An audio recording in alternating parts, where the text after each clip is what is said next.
I've received quite a few DMs asking for tips on how to support your child with ADHD.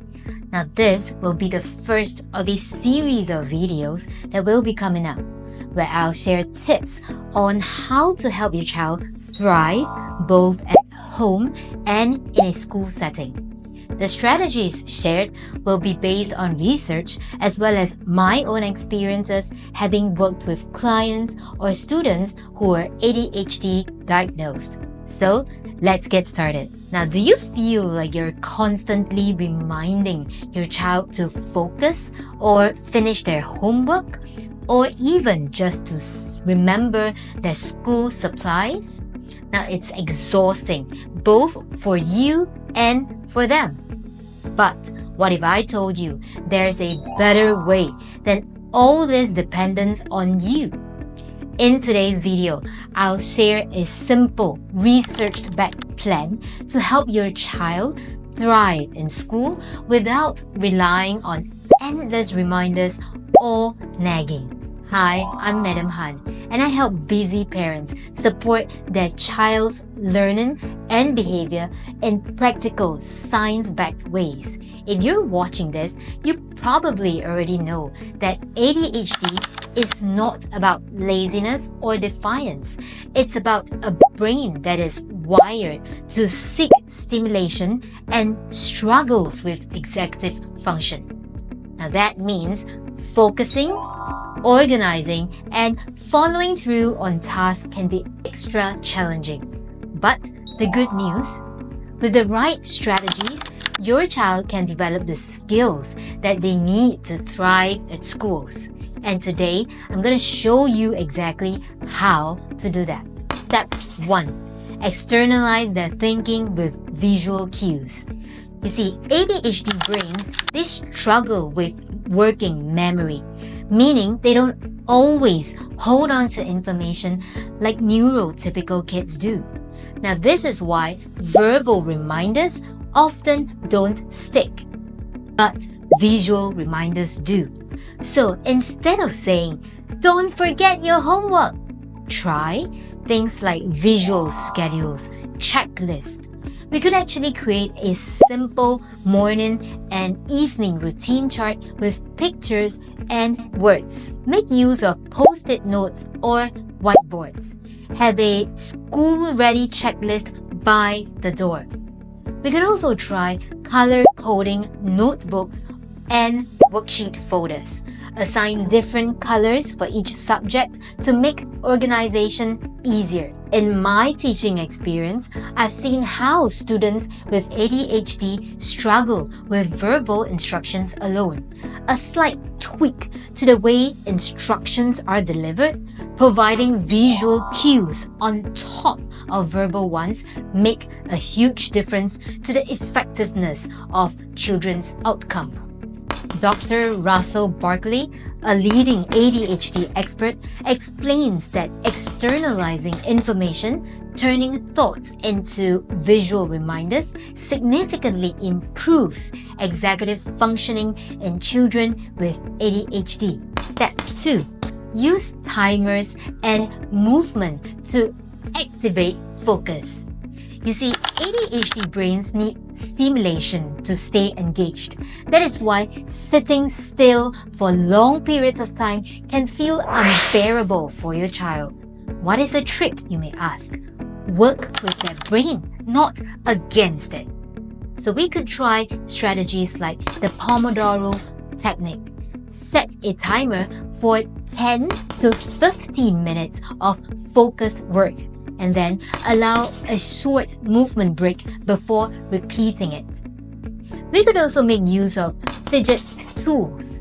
So small, quiet fidgets can actually help to keep their brain engaged while working on task. At the end of the video description, I have some links that you could actually try. Now, these are fidget toys that I have seen students work with and they have found success with. Next strategy will be a body doubling technique.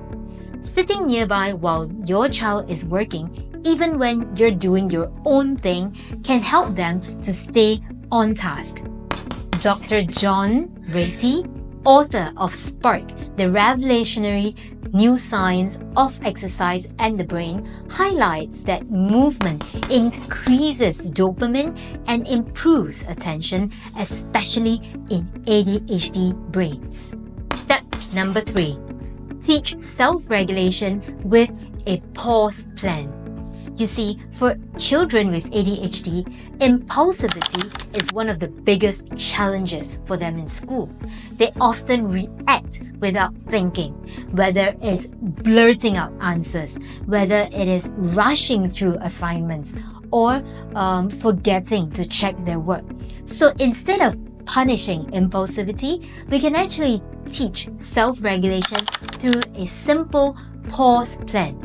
Here's how to create one. Use a stop and check system. So before submitting a piece of work, have your child practice this. Have I answered all the questions in this worksheet? We could set a personal signal that your child and yourself knows. Or we could have a communication with the child's teacher. You see, a small sticky note or an arm tap as a reminder to slow down before acting. Model think aloud strategies. Before I submit my work, let me check if I have completed all these questions. Or when I'm faced with a difficult situation, I could also deliberately model out aloud. I'm going to take a deep breath before I reply to my friend's rude remarks. I used to have a student in class who struggled with impulsive behaviors. He will hit his friends or start throwing furniture whenever he gets upset. So between myself, the teacher, and the child, we adopted the arm tap signal whenever I notice that he's starting to get triggered. Every child will have different trigger signs, so it really is up to the adult to notice it. So what the child will do is he will stop whatever he's doing and join me in some deep breathing. After several rounds of practice, he no longer needed my help to stop and think before acting. And of course, with time and consistency, the impulsive behaviors improved. Dr. Thomas Brown's work on ADHD and executive function in his work highlighted that structured self-check systems improve impulse control. Step 4.